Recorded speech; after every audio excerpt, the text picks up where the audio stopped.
unbelievable stadium. Welcome to Old Trafford Uncovered. I'm back at my old stomping ground. Many successful memories here, but today I'm being taken about by the Man United manager, Jose Mourinho. For 13 years, I stood in this tunnel, us against them, hundreds of games. And I always thought, John Henry Davis, Mr. James W. Gibson, who are they? But thanks to them, rebuilding and reforming this club, they gave us a chance to keep on playing.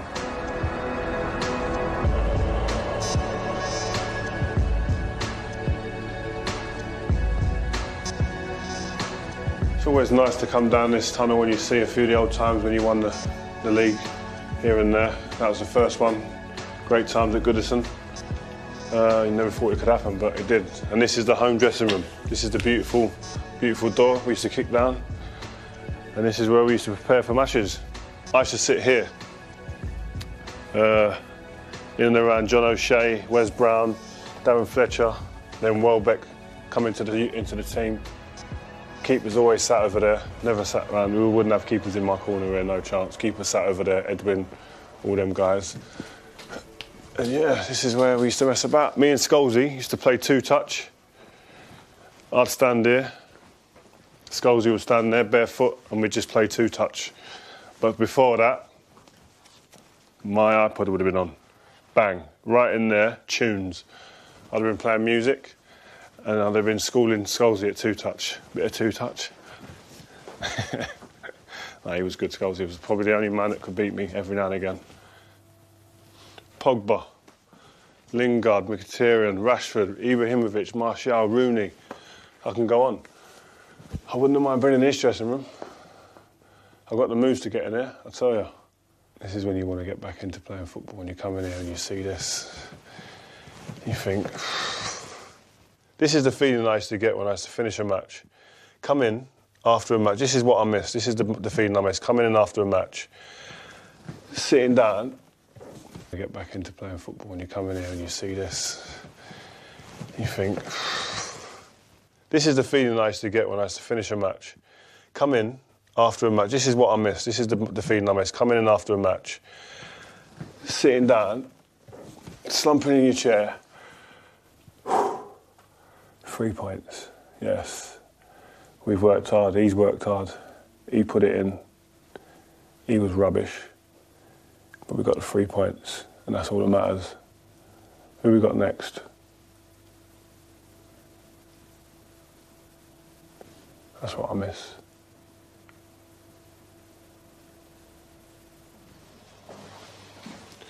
Walking back down these corridors, there's one door you didn't want to get called into, and that was the manager's room. Because you knew that if you walked to the manager's room, there was a problem.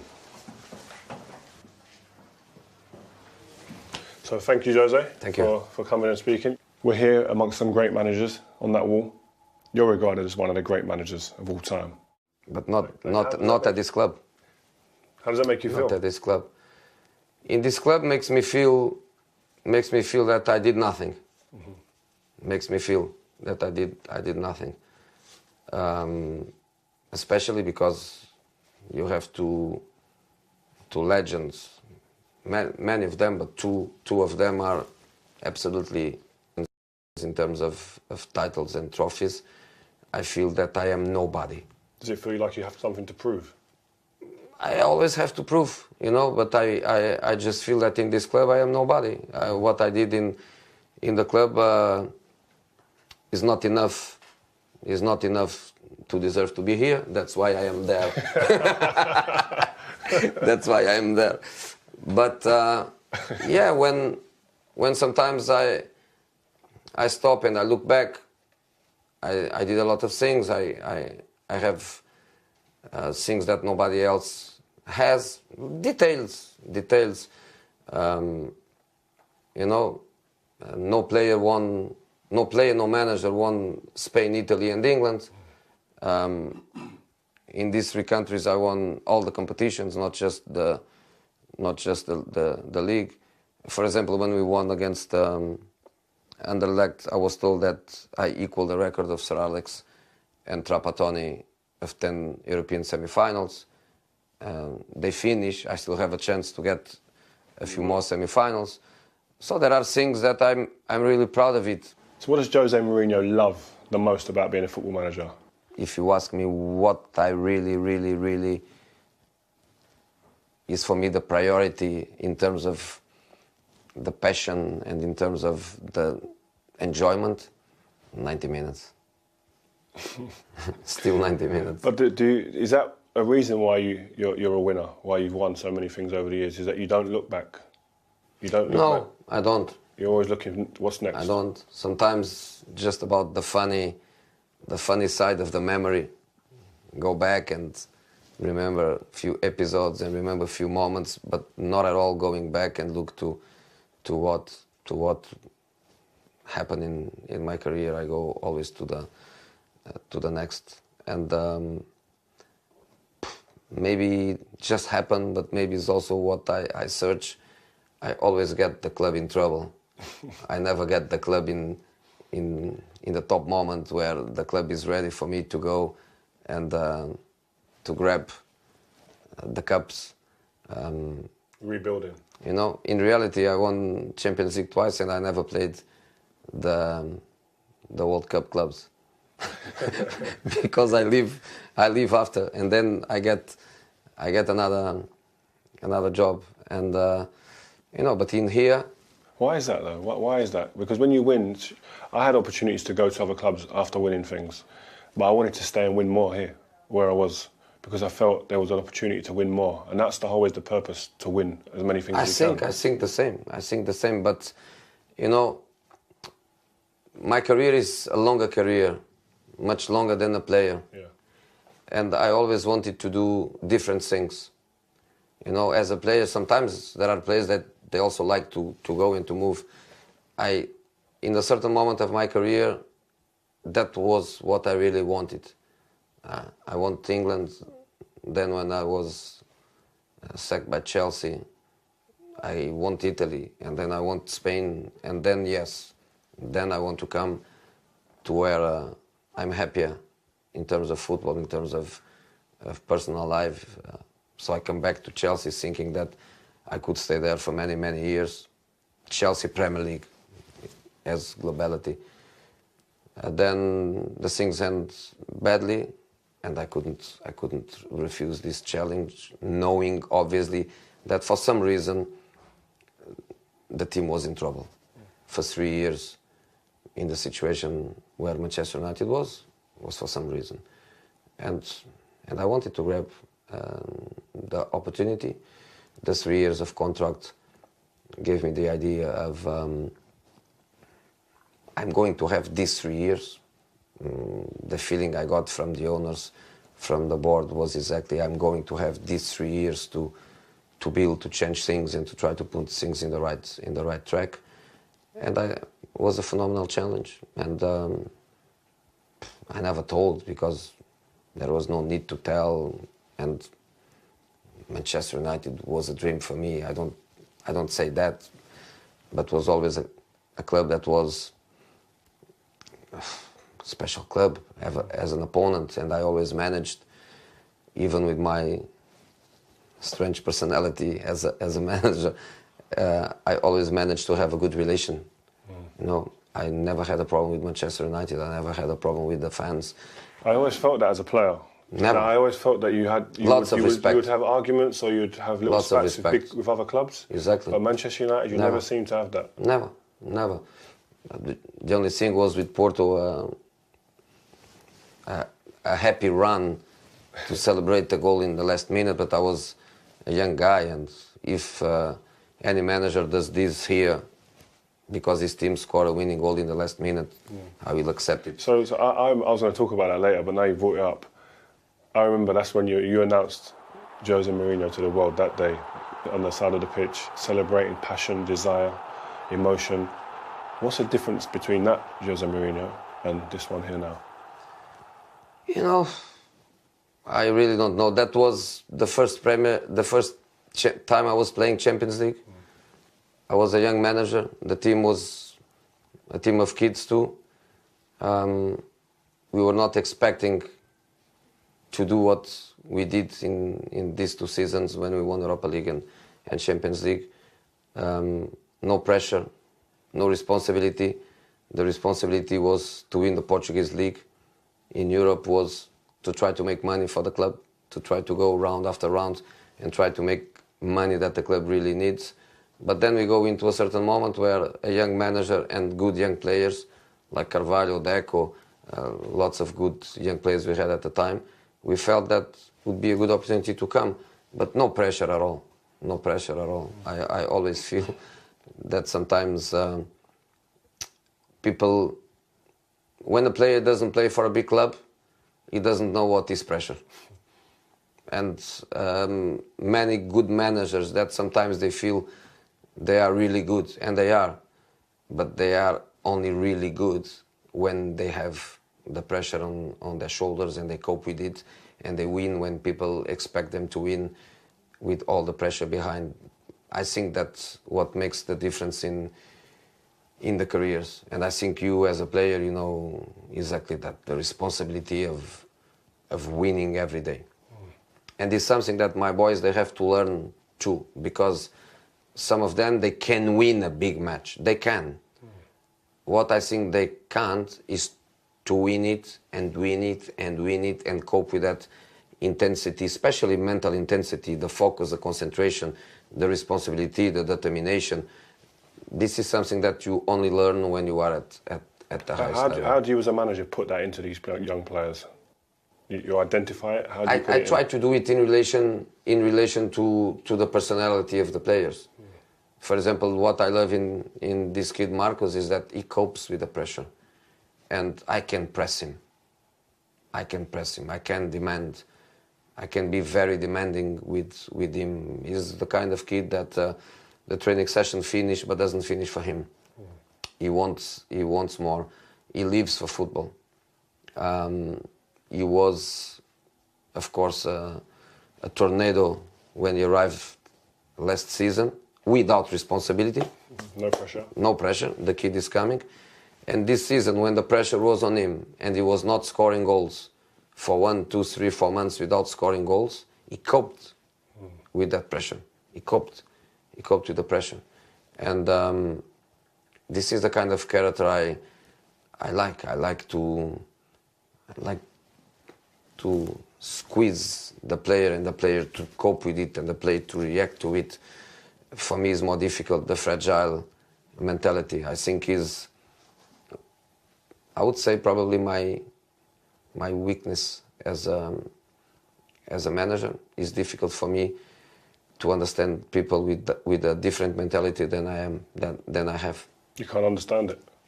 It's difficult to understand, so it takes me time to understand, and sometimes I'm not able to feel attracted again.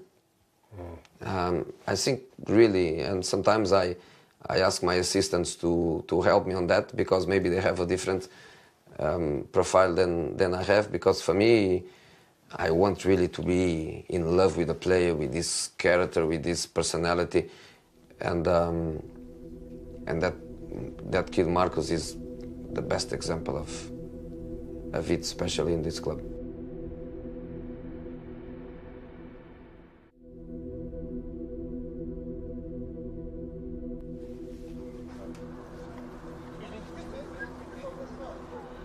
We're just under the Munich clock, Jose. The history at this club is apparent as soon as you come here. Huh? How important is it for you to transfer that to the players, so they understand the history of this great football club? I think it's very, very important, but at the same time, I also think that they shouldn't be over-pressured by that, you know. That's why I tell you, you are the first one outside to know. I ask at the training ground that is full of pictures of your history and the previous history. I asked them, and they did it already, to do a wall with the last FA Cup and the last League Cup. And people can say, this is not Champions League, this is not Premier League, but these their cups. Yeah. Are the two cups that they wanted. Are the two cups that they wanted. So, of course, you know, it's an amazing history. They have to feel proud to play with the same shirt as all these people did. You know, the number 11, he has to know that that shirt was Ryan's shirt, and the number 7 must know that was best Beckham Cristiano shirt. They have to know this, they have to be proud of it, but they cannot be over pressured by that. Yeah.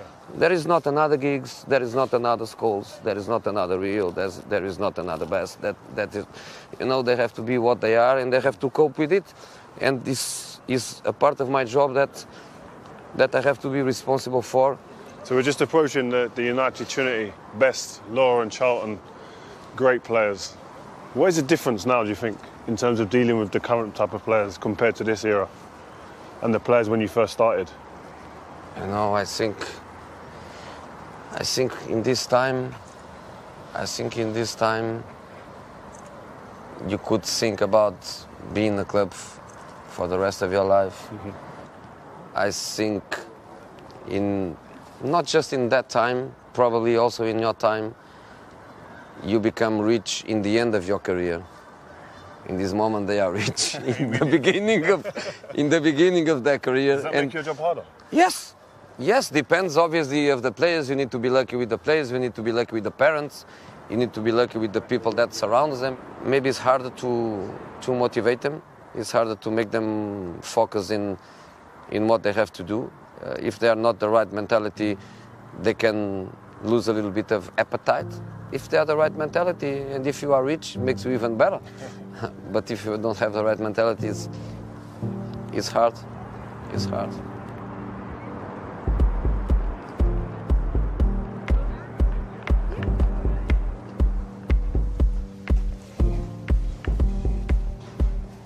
You've been in many times. Do you know in the tunnel, do you ever stand behind your team? Because you sometimes see you on the camera. Are you seeing teams win and lose matches in the tunnel? Not win or lose, but start winning or start losing. Yes, I think there are some details that sometimes you can start feeling it. Fear. I don't say fear, I say more focused, concentration, not friendly. You can be polite with your opponent, but not friendly. Like, I don't understand. When I was in the tunnel with my friends, they always just say, "Why are you so serious? You just say hello and that's it." I never wanted to be friendly, but you see some guys, it's cuddles, shaking the hands and... Yeah, you can for a second. I think you can for a second, but not be talking and, you know... It's for 90 minutes, but for 90 minutes, you know, you play against your brother. Some guys, they play against each other, big friends, you know, but football is football. Football is to win. Football is not to enjoy. Enjoy is winning. So I always have this kind of mentality. So Are there any tunnels where you thought, this is hostile, this isn't a good place to be? You know, in this one, when it's hot, it's hot. In our time, 2004 to 7, 8, where the title was between us, I always felt that here was hot atmosphere. But I think the big players they like, the big managers they like. I think just make us better,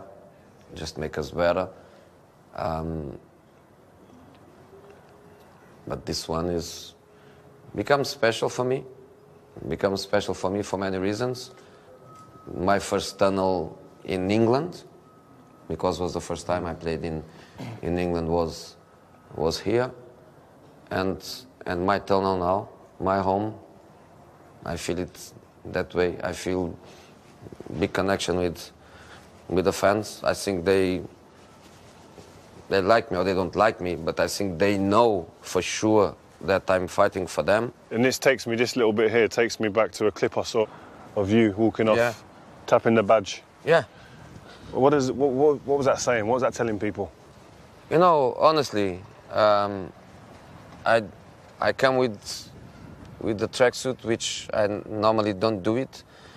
I did it because it was Chelsea, and because I want to make it clear that I'm not Chelsea anymore. Chelsea is in my history. I am in Chelsea history.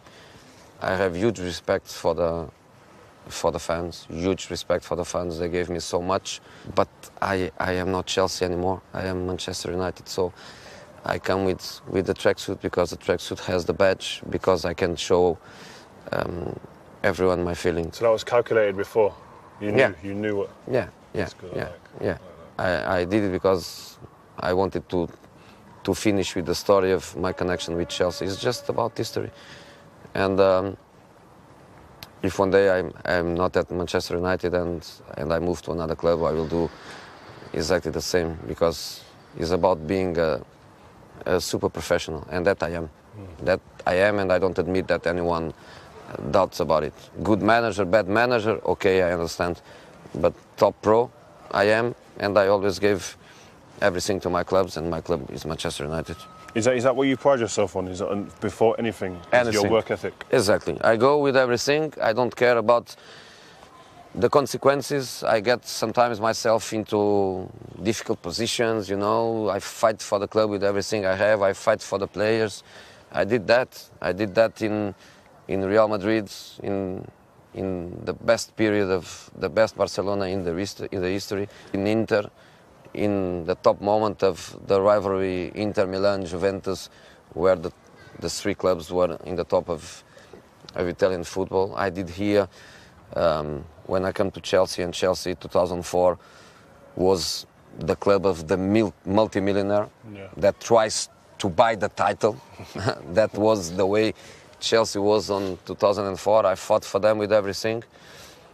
And now I do Manchester United, and I will do everywhere. But hopefully, I do here many years. I mean, I look at when I was a kid, I think a lot of influences came from my family, my dad, my mum. My dad's dedication to get me to training, to home from matches, back to training again. And that kind of instilled in me that work ethic. Is there any influences from when you was younger? You know, I felt, as a kid, my father was a good manager. He was in Portugal Premier League, I would say 8-9 years. He was champion of the championship 4 times. So he was a good manager in that generation. I always felt that he could and should be much better, because he didn't had that extra piece of confidence, of desire. And I wanted to be better. I wanted to try to be better. I learned a lot with him, of course, with the experiences he gave me. But you know, I had something that drove me. Maybe the fact that I was not a good player. Maybe because when I started as a manager, especially in that generation, was the thing of, if you were not a good player, you cannot be a good manager. I think in this moment it's broken. Is that why you became like a student? It seems like, when I've heard you speak before, when you was doing your apprenticeship under Bobby Robson. I was born in football. I play football at young level, at lower levels, but I was born in football. I was born a player's son. I grew up a manager's son. I was always inside. I went very early to big clubs.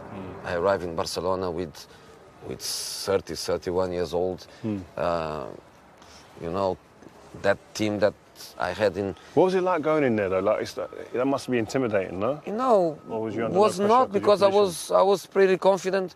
And a few years later, even now, when some of these guys, they give interviews and they are asked about me, how I was. For example, when a guy like Christos Stoichkov speaks about me, saying, when we saw this young guy come into the dressing room, who he is, how can he do? But then when we see him coaching us, and the way he was coaching us was amazing, and we had lots of respect for him. You know, and that team was incredible. Was Cristo and Romario, no? Ronaldo, no, Romario, no. Was Cristo, was Ronaldo, was Luis Figo, was Miguel Nadal, was Pep, Luis Enrique, Ferrer, Gica Popescu, Sergio.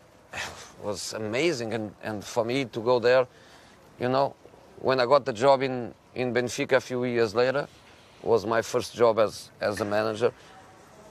You know, was not a shock for me because for 3 years I had to deal with these guys, the best in the world every day. So I was lucky. I was lucky because the process that leads to my formation as a manager was very good. You had Ronaldo. You mentioned it like this is my guy. I love him. The Brazilian Ronaldo. Is he the best player you worked with? You know, he was amazing. He was incredible. He could do anything. I think if he was the same professional as the young Ronaldo, or if he had the same needs as Cristiano, he would be amazing for 15 years, and he wasn't for 15 years because he had so many big injuries, especially in Italy, and because he was the best in the world, but he never stopped to enjoy his life. He had goals amazing. People remember one in Compostela where he dribbles absolutely everybody, but I prefer another one. I prefer another one against Coruña at home where he gets the ball, and then I think it's Donato, Mauro Silva. They come both to kill him, and they kill each other. They kill each other, and he jumps over them, and he scores a goal. Amazing player. But even on that, as a manager, you learn with the big players. They can learn with you some tactical concepts, but as a manager, I learn with the big players, with things I see them to do, with questions they ask you. Sometimes you get questions from the big players that you must be a very good manager to answer to their questions. So I was really lucky in the way my career develops. I played the Spanish derbies, so many of them. I played the Italian derbies, the Portuguese derbies, the English derbies. All these countries' finals, cup finals, play for the titles.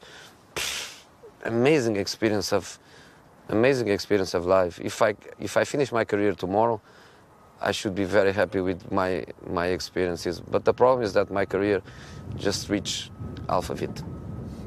I have 15 more years. So you're still hungry inside. Yeah. That's good. Yeah.